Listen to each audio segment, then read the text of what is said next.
అండి ఇప్పుడు నేను మీకు చూపించేది వచ్చేసి అగ్రికల్చర్ ల్యాండ్ అండి. ఇది లొకేషన్ వచ్చేసి బోనకల్ దగ్గరలో ఉంటుందండి. బోనకల్ నుంచి ఆళ్లపాడు విలేజ్ వెళ్ళే రోడ్లో ఉంటుంది. డాంబర్ రోడ్డు ఫేసింగ్ ఇది రోడ్డు ఫేసింగ్ ల్యాండే. సో ఇది డిస్టెన్స్ వచ్చేసి మన ఖమ్మం నుంచి 35 కిలోమీటర్స్ ఉంటుందండి. బోనకల్ మెయిన్ రోడ్డుకి వచ్చేసి 4 కిలోమీటర్స్ ఉంటుందండి. సో ఇది డాంబర్ రోడ్డు ఫేసింగ్ ఉంటుంది. అది ప్రజెంట్ సింగిల్ రోడ్ అండి. డబుల్ రోడ్ శాంక్షన్ అయింది, ఆల్రెడీ వర్క్ కూడా స్టార్ట్ అయిందండి.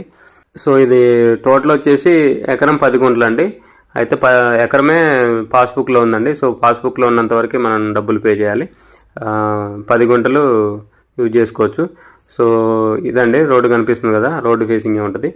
సో ఆల్రెడీ వర్క్ స్టార్ట్ అయిందండి. దీని రేట్ వచ్చేసి ఎకరం 32 లక్షలు చెప్తున్నారండి. యాక్చువల్గా ఇక్కడ 40+ ఉంది. సో ఆయనకి మనీ నీడ్ ఉందండి. సో అందుకని తక్కువగా అమ్ముతున్నాడు. డబల్ రోడ్ వర్క్ కంప్లీట్ అయిన తర్వాత 50+ అవుతుందండి ఇక్కడ రేటు. సో మెట్ట ల్యాండ్ అండి.